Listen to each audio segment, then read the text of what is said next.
My friends, welcome to this episode of the Outdoor Gear Review. I hope you all are doing well. This is a very special episode. This is part of the series that I call Survival with This. A few times a year, everybody, I go out into the forest to film one of these episodes. And basically, this is what this series is all about. I take off-the-shelf emergency products and I put them to the test in realistic situations.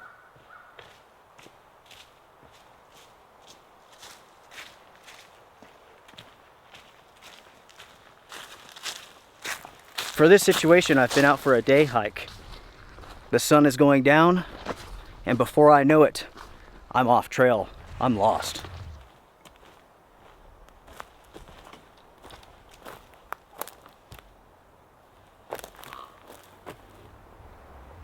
Every year in the United States, over 2,000 hikers, backpackers, and campers go missing. The number one reason why is that they wandered off trail. This can happen for a number of reasons. 1, you accidentally take a game trail instead of following the hiking path. 2, you step off the trail to use the bathroom. 3, you step off the trail to go see something, to go look at something, to go explore. In this scenario, the reasons why I'm lost don't matter. What does matter is that I'm lost out here in the forest and I'll be out here overnight. I will be out here overnight with the emergency product that I purchased and I brought with me for this trip. In addition to the emergency shelter, I have the gear with me that I packed for this day hike, which is very much typical of the gear that most people would bring with them on a day hike.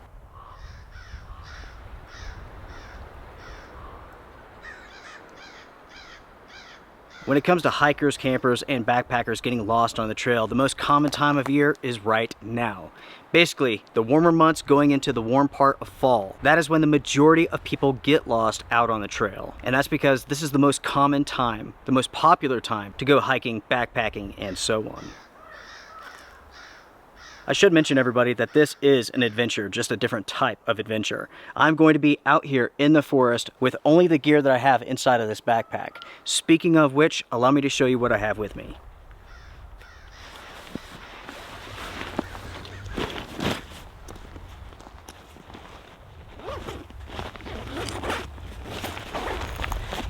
What I have here is the emergency product. We'll talk more about this in just a minute, but this is an emergency bivvy.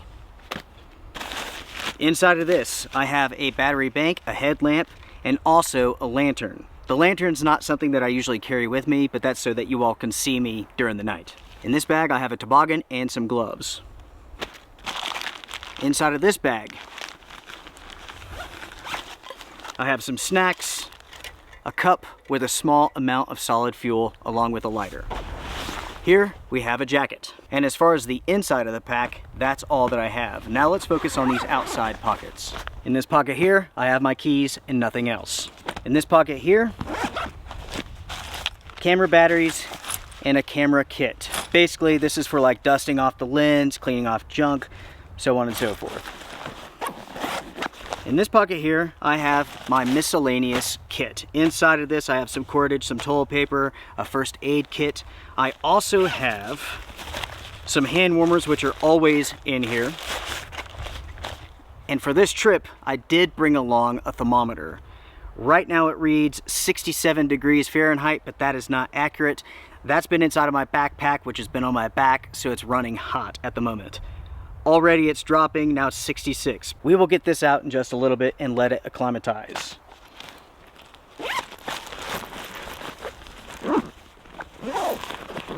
Lastly, everyone, we have 1 liter of water.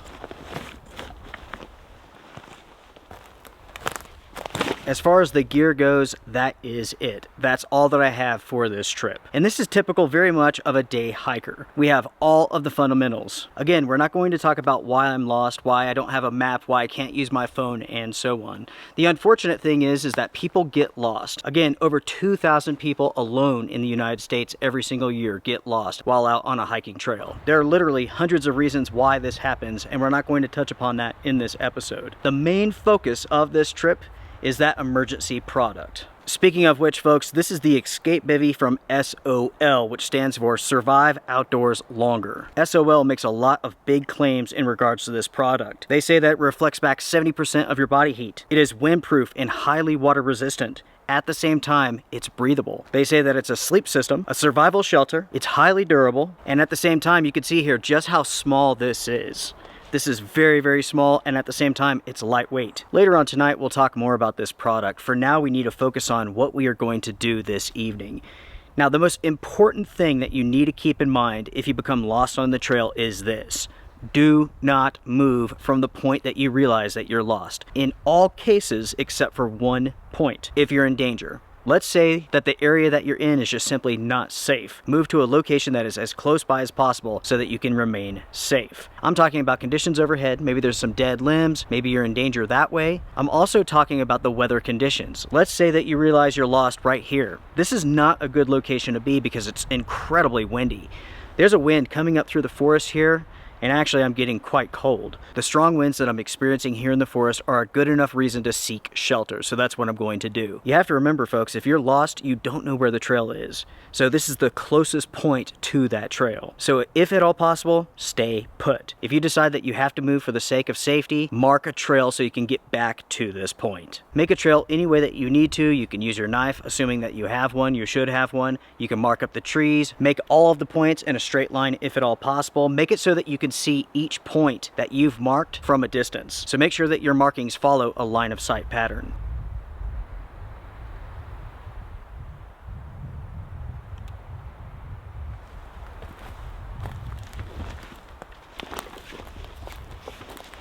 The sun is almost down. That means I need to basically select where I'm going to stay for the night. The last thing that I want to do is to move around in the dark.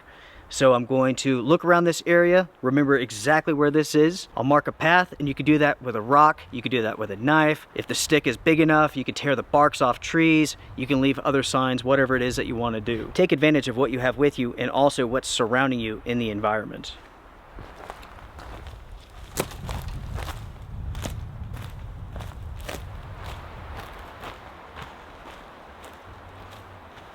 As far as a place goes to stay for the night, there's still a slight breeze coming through the forest, but heck, we're on top of a mountain. It's about as good as it's going to get. It is a night and day difference compared to where we were. So I've come down, we have this natural shelter here. This is where I'm going to stay for the night.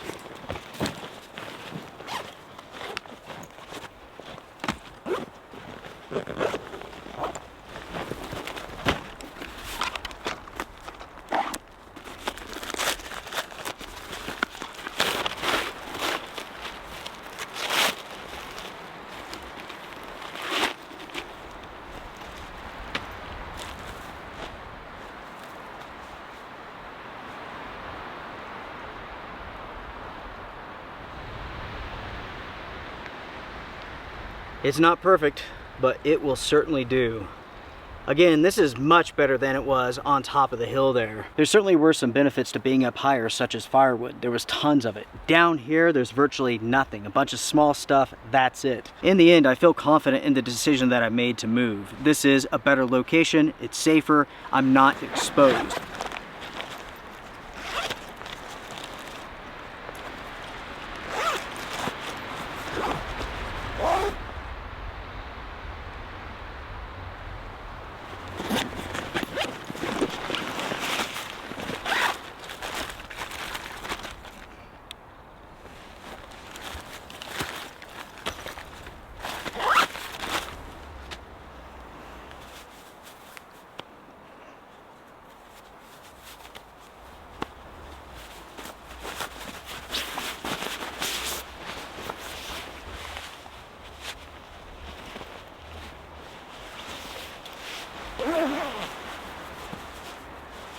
As you all can see behind me, the sun is going down. It is officially dark.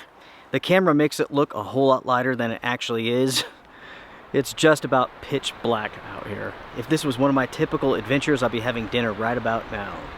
Speaking of which, I am absolutely starving. I'm starving. I'm thinking about cracking into one of those snacks, but the thing is, I have to be careful. I have to conserve those. One of the easiest ways to add warmth to your body is to eat. When you consume food and your body begins to digest it, a process called thermogenesis begins. And basically, your body will create heat as it's breaking down that food. Foods that are more difficult for your body to break down will generate more heat. Foods that feature high fats, complex carbohydrates, proteins, and so on, those are the best to consume. Highly processed foods, even though they contain a lot of fat, are the worst. Those are very easy for the body to break down, thus they don't generate that much heat.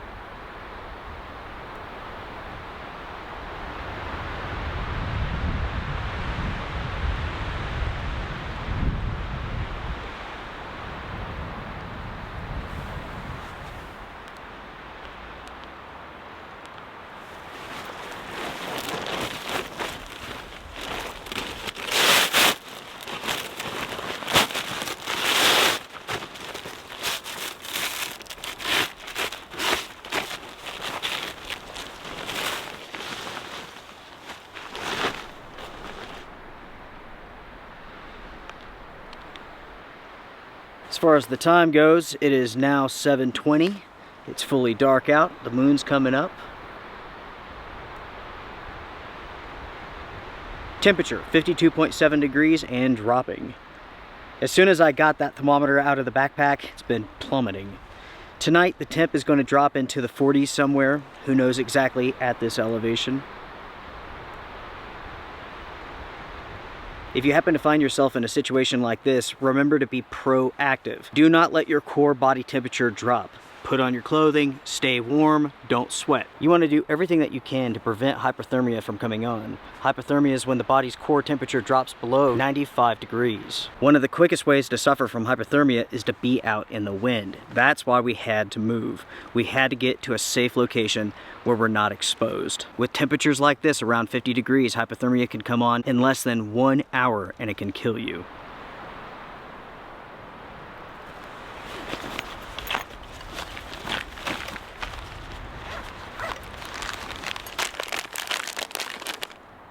I have some trail mix here,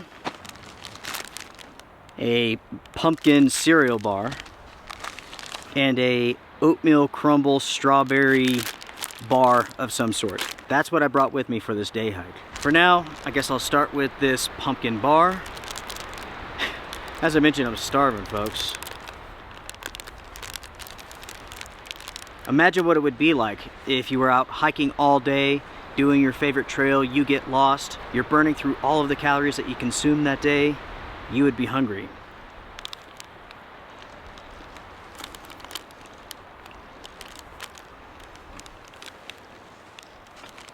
You would also be thirsty.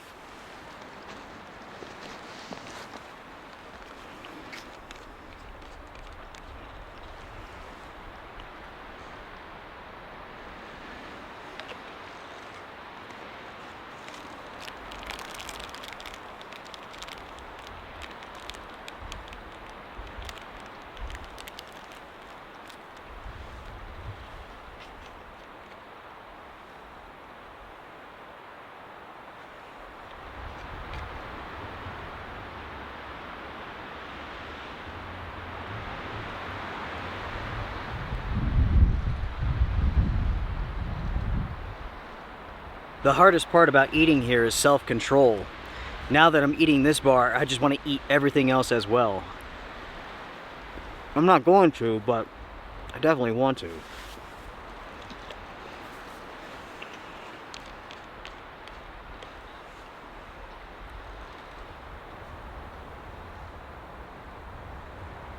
The two things that I cannot portray in this episode are fear and anxiety. These are two factors that I simply cannot present to you all honestly. I would be acting, and that's because I've put myself in this situation. Yes, the conditions are real, product's real, everything you see here is real, but I'm not lost. I can tell you from experience, that moment that you realize that you're lost, that you cannot find the trail, it is terrifying. That moment when it dawns on you, fear, anxiety, adrenaline rushes over you, it is not a comforting experience. In fact, it's quite awful. Hopefully this will never happen to you. Hopefully you'll never get lost. But if you do, you have to control yourself.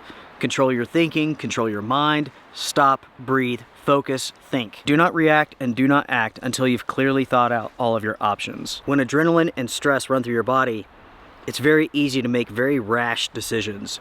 Decisions that are going to put you in very bad situations. So stop, breathe, focus, and calm down. Is this easy to do? No. But I've been there, I've done that. If I could do it, you could do it. A lot of people become lost when they step off of the trail to use the bathroom, and that happened to me. It was maybe 8 years ago, something like that.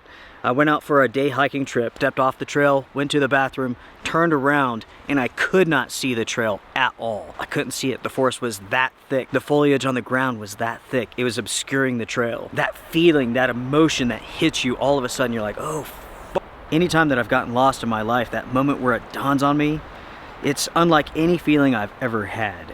It's like a combination of like the worst feelings in the world all hitting you at one time. To this day, I remember that feeling and I don't like it. Not at all. With that experience, the situation was fairly minor. The first time that I got lost, it was a big deal. I was out in the middle of nowhere. I had been following this trail, and like a A few weeks before, the trail basically had just gotten covered with like broken limbs and fallen trees due to an ice storm. I was going through all of this destruction, making my way down to this waterfall. I make my way down to the waterfall, take some pictures, turn around, I begin to make my way back, and that's when I realized I can't find the trail. Everything in that forest was just covered in limbs, debris, and fallen trees. I could not find it. I never did, in fact, find that trail. The emotions that I've spoken about hit me like a ton of bricks, but I did what you need to do. I sat down, I took a break, I got control of myself, I gained some composure, and I began thinking about how I made my way down the mountain to this place, to this spot. Very easily I could have ran off in who knows what direction looking for the trail, but that would not have benefited me at all. Yes, there's a chance I could have found it, but the odds are I wouldn't have, and I would have gone deeper and deeper into the forest, getting more and more lost, getting further and further away from the trail itself. That's why when you discover that you're lost, you stay put. Do not move. More than likely, that's as close to the trail as you're going to get. Anyways, I sat there for a little bit. I began thinking about how I made my way down the mountain. I knew that I had followed that creek all the way down to that waterfall. So I began climbing up the mountain while following that creek. It took a long time, but eventually I came out on the forest road.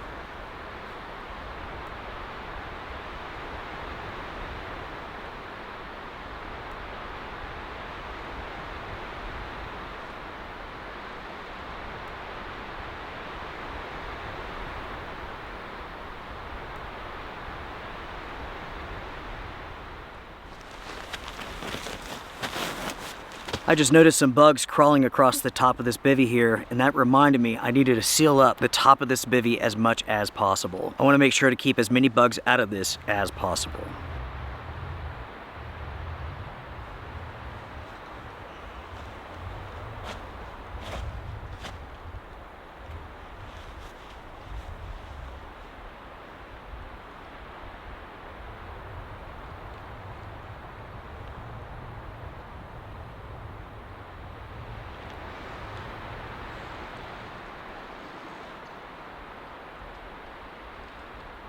I was just thinking about this, but it goes without saying that if you were in a situation like this, you would want to conserve everything that you have as much as possible, including power. For the sake of this video and for you all, I'm using my light sources, but this is not what I would do if I was in this situation for real. I would conserve everything to the utmost.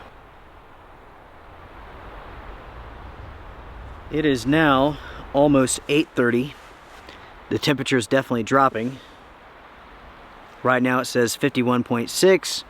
Still, it's rather breezy. It's actually quite loud above me, but right here it's not bad. But I am beginning to cool down, so it's time to hop inside of this emergency bivvy. Before I do that, let's take a second and let's talk about this. This is the Escape Bivvy from Survive Longer Outdoors. The outside material is a sort of like Tyvek-like material. On the inside, it features Mylar technology, but it's not as effective as like a Mylar blanket. According to the company, it reflects only 70% of your body heat. Take that number with a grain of salt because it means absolutely nothing. And that's true when it comes to Mylar blankets as well. Previously, I did a survival trip where I went into great detail about Mylar and what the real numbers look like, not the marketing nonsense. With this bivvy here, it retails for $67, but I picked it up for 56 bucks off of Amazon. It is very lightweight. It only weighs like 8.5 ounces. The form factor is rather small. And oddly enough, this company makes a stealth camping version of this product. I find that to be really weird. Basically, their marketing says this: it's for when you want to survive, but you don't want to be seen, which I think is pretty funny. Is that ridiculous? I think it is, actually. Let's talk about the marketing for this product here. Basically, the company says this is a revolutionary product. They go on to say that with this product here, condensation is no longer an issue. They claim that it builds up warmth on the inside, but no condensation. It goes on to say that it keeps the rain, the snow, and the wind out as well. One thing that I found kind of funny and also ridiculous about this product is a review that they have on the website for this product. The very best review that they could possibly share concerning this says this: a must for emergencies. I took it on a camping trip to test it out, and it didn't disappoint one bit. It's durable, definitely breathable, keeps you warm and dry. That is the very best review they have to share as part of their marketing on their website. The very best. They can't find one single person who has used this in a survival situation. Not a single one. Only someone who took it camping to go play with. In my opinion, that's a huge fail on their part. I can understand them not being able to find someone who has taken this out and had an emergency, right? But in the very least, they could find some sort of organization, some group that can test this product who can verify their claims. But they haven't done that. What I see here are the same claims that I've seen from other companies with other similar products.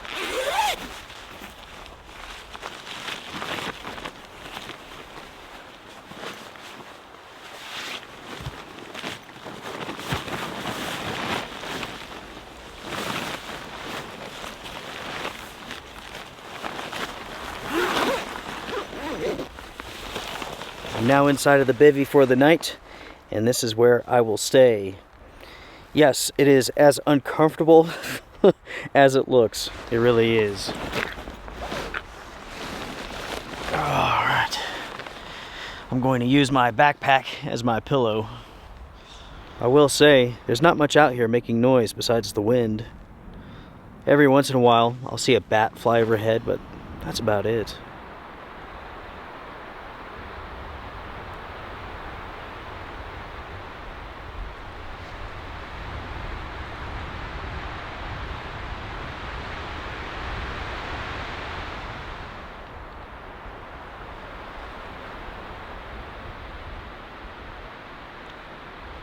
The most surprising thing to me is just how not warm this is.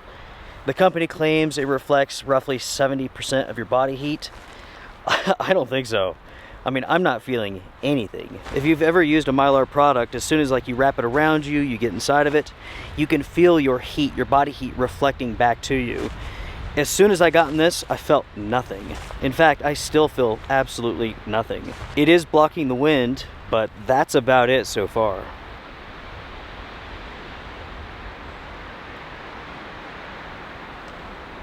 One of the reasons why I'm not as warm as I should be inside of this product is because it's coming into contact with my body. You have to remember with Mylar material, it's your body heat basically radiating off of the Mylar back to you. It only works if there's airspace between you and the material. If you're coming into contact with the material, it doesn't work. If you're touching the material, you're transferring your body heat through it. That's conductivity for you right there. That's bad. What you want is radiation. As it is right now, that's not happening because I am touching the material, because it's laying on top of me. This is so small, so tight. And the thing is, I'm not a huge guy by any means, but yet this is not working very well for me.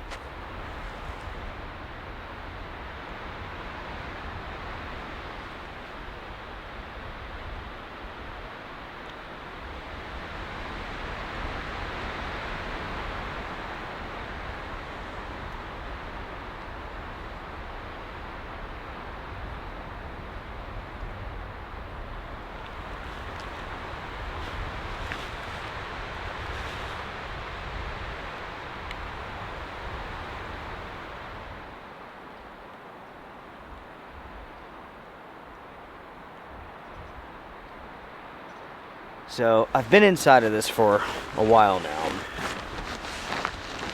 and I have to say, for the most part, it's dry. There is very little condensation inside of this. There's a little bit, but for the most part, it's dry. I can tell you all that this is offering virtually no reflective heat at all. In fact, I'm quite cold, to be honest. Is this a shocking revelation? No, it's not. I figure it is time to eat. Again, pretty hungry. I haven't gotten out the hand warmers yet, but I definitely will. You know, the fact is, it's not all that cold. It's only 50 degrees, but you have to consider, like, the wind is blowing. It is making its way through the woods some, through the trees here, just a little bit. I do feel that a little, especially here on my face. And again, everybody, because this material is touching my clothing, I feel the cold air from outside. I'm not sure exactly what I expected with this product. I guess I expected more. I expected more of like that Mylar reflection of heat than what is taking place here. I mean, it's virtually none at all.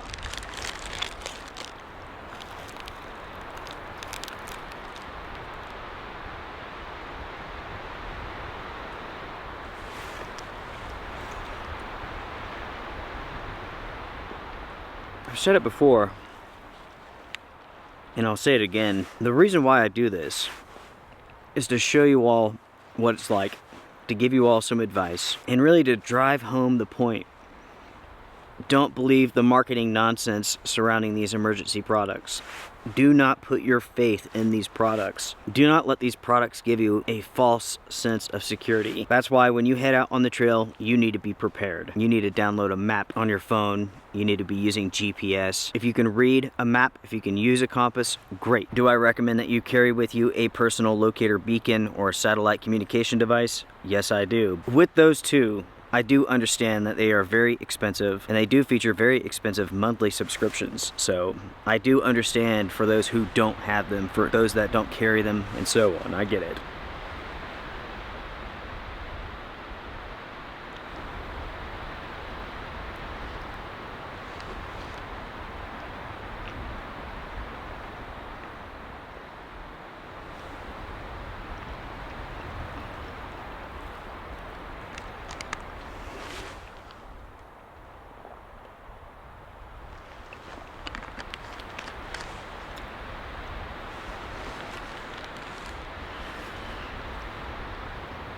You know what's funny? I would be warmer if I just got up and walked around all night long. I may end up having to do that. Get up, walk around, do push-ups, do squats, do whatever it is that I need to do to warm up without sweating. This is not doing much of anything. It's blocking the wind, but that's it. Honestly, I feel like I would be warmer if I just crawled into a plastic bag. Yes, there would be more moisture, but it would be holding in more heat. Let's say that you're inside of this bivvy, right? And let's say that you're feeling the coldness of the ground coming through. If you have the opportunity and the resources, you can take leaves, pile them up, and then lay this down on top of that. That's going to help. That's going to add some insulation between you and the ground. If you don't have leaves, you could cut limbs and whatnot. For example, off of these pine trees and stuff here, spruce trees. Those are two things that you could do to add some insulation between you and the ground. When it comes to using leaves, you have to keep in mind that, like, if you're going to use that as insulation, know that bugs do as well. We're talking about ticks, spiders, and so on. That is how those insects survive the wintertime. They use all of this debris that's on the ground as insulation. So if you go taking all of that stuff, putting it underneath you, there's a higher likelihood of whatever's in there to crawl out. That is a problem with this bivvy here. The front of this is just completely open. So it's like everything is basically crawling around your face, on your chest, and so on. It's just something that you need to consider. I guess I'm going to lay back down again and see if I can't rest a little bit, maybe even sleep. I have dozed off just a little bit. I slept maybe like 20 minutes or so. So hopefully I can just go back to sleep, rest a little bit more.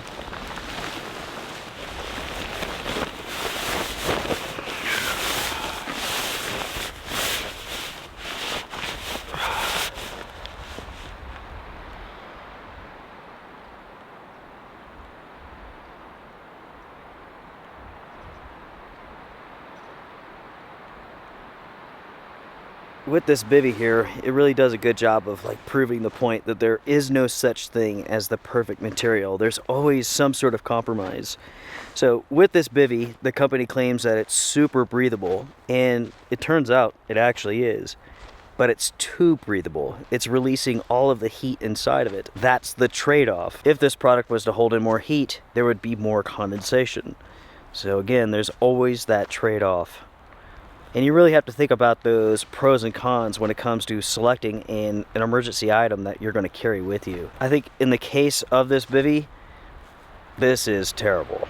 This is not a well thought out product.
The temperature's dropped down to 49 degrees. It's about to go below that.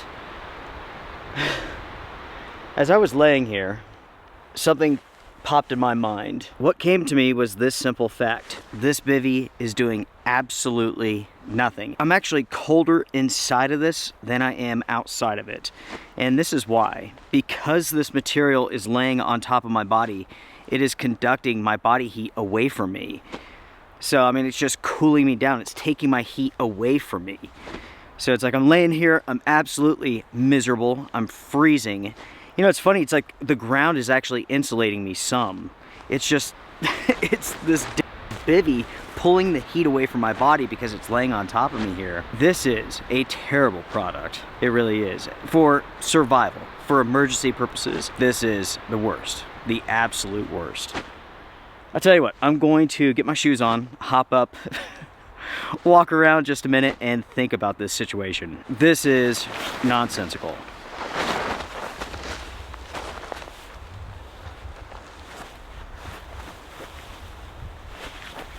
It is crazy to say this, folks, but literally, I am warmer outside of this bag than inside of it. That's messed up. I noticed this about 30 minutes ago. I got outside of the bag to use the bathroom real quick, and as soon as I got out of the bag, it hit me. It is warmer outside of that bag than inside of it.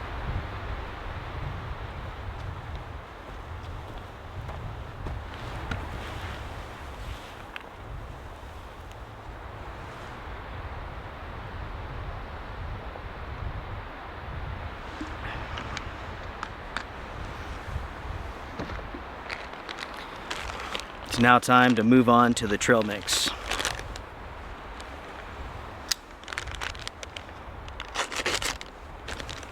This is an interesting situation, everybody. That shelter there is doing absolutely nothing. I might as well just sit on this rock all night long. I can walk around, do push-ups, do squats all night long and survive easily. I could take my knife, cut that thing up, and turn it more into a jacket or like a poncho sort of thing. That would be more of a benefit than laying inside of it.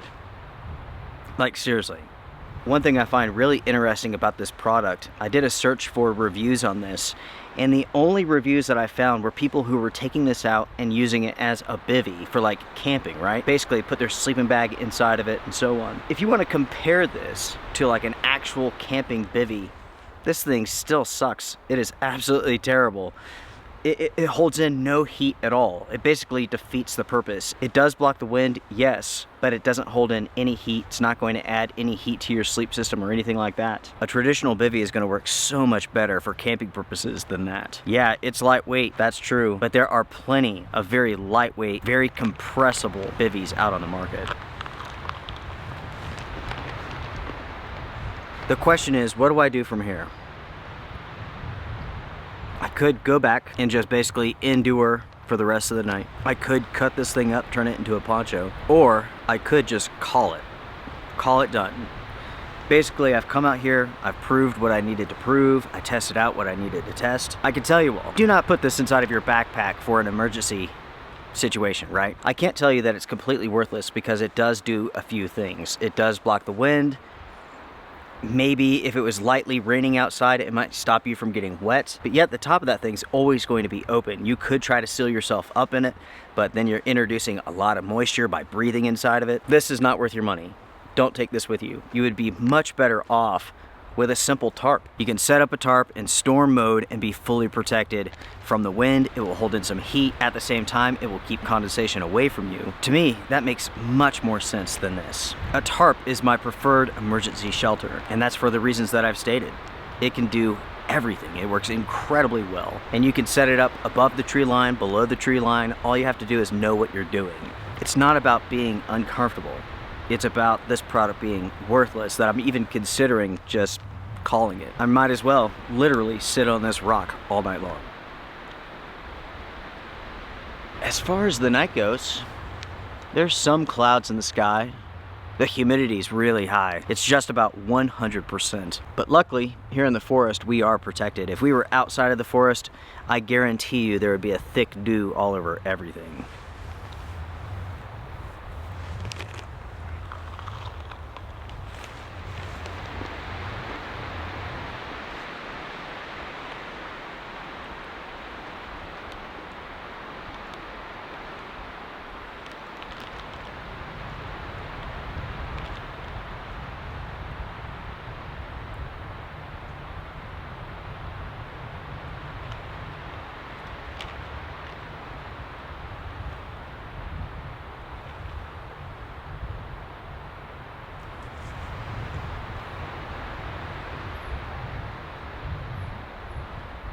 After testing out this bivvy, I have a whole new respect for the other products that I've tested out. You may know this, you may not, but I've already done a handful of episodes as part of this series where I've tested out some interesting products. One was like a Mylar hot tent. The other was a Mylar bivvy. I tested out a product called the wind sack. All of those products had big problems, but yet I was able to make it through the night with every single test that I've done. Wait, there is an exception to that. It was with the bothy bag. If you haven't seen that episode, make sure to check out that product. Talk about a failure. I was inside of it, the winds were roaring like this. Outside of the shelter it was snowing and raining, and it was leaking so bad. Moisture was just pouring into it. So like the walls are shaking like this, water's coming in through the seams, condensation's forming on the inside, it's just raining, it was just chaos. That is a very poor product. This is going to be one of those instances. I'm going to call it, folks. I mean, there's no point of being out here with this. As I wrap this up, I have to say that like I'm in the situation where I can leave, right? I know this area well enough. I can hike out of here, no big deal, even at nighttime. I'm lucky that I'm able to go home tonight, that I'm completely safe and sound. And that's why it's so important to plan, to prepare, and I'm talking about with navigation, I'm talking about maps, I'm talking about with gear. At the same time, it's really important to know the limitations of the products, the gear that you have with you. For an example, with this bivvy here, I know the limitations, folks. I found it. I wouldn't use this for anything, for no reason. Just like with all of the emergency products that I've tested out, I did purchase this. In this case, I wish I didn't. Talking about preparing for the trail, it's important to know that nothing is going to replace knowledge, skill, good equipment, and proper clothing. There's a lot of companies out there selling emergency and survival products, and the simple truth is most of those products are a waste of money, so be smart, folks. Don't waste your money on this stuff. Yes, in most cases these products are better than nothing, but that doesn't mean a whole lot. With the survival episodes that I've put up already, make sure to check out those episodes, as I have gone over a ton of information about surviving in the wilderness when you're lost, what to do to stay warm, what to do to stay dry. I have a ton of episodes concerning this, episodes that deal with surviving with these emergency products and how well they fare. With this episode here, I've made it as realistic as possible while filling it full of knowledge, tips, and tricks that are going to assist you in the outdoors. The most important thing to remember is this: you do not want to be in this situation. You don't want to be a lost hiker who's sitting on a rock in the middle of the night, out in the cold, out in the wind. You want to make it back to your vehicle every single time that you go out. So be smart, make sure to plan, make sure you have the right gear, download maps, use a GPS. Do everything that you need to do so that you don't end up in this situation.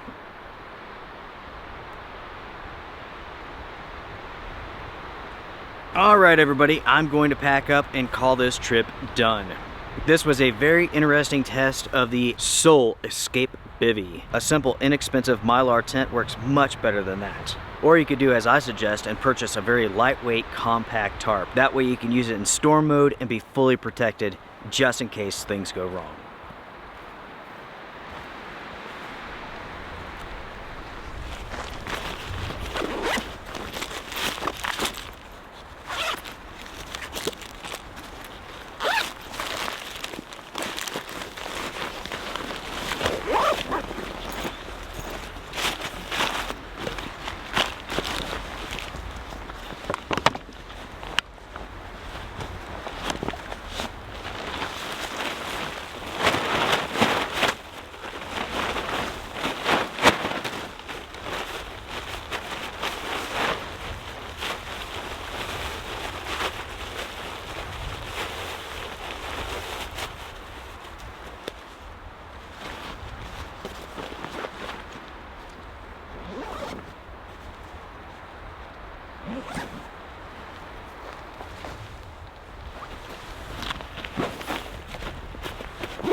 I'm all packed up, ready to go, folks, and I want to thank you very much for joining me for this trip. This episode has Well, it hasn't gone the way that I thought it would, but I am very glad that I did this trip. People need this information just so that they don't waste their money, so they don't purchase a product that gives them a false sense of security. Seriously, everybody, a product that makes your chances of survival worse is not a good product. And that's exactly what that bivvy was doing for me. It was pulling the heat away from my body. I was freezing cold with that thing laying on top of me. And those are my thoughts and experiences concerning the Escape Bivvy. If you enjoyed this episode, hit the thumbs up. It does help a lot. If you want to support the channel, you can do so. Patreon, YouTube, you can join the Wolf Pack. The Outdoor Gear Review is agenda free. I'm not here to sell products. I'm here to share information, and that's it. That's it, everybody. If you know of a survival emergency product that I should test out, shoot me an email. I would appreciate it. Take care, be well, be safe. I'll see you again soon. Bye for now.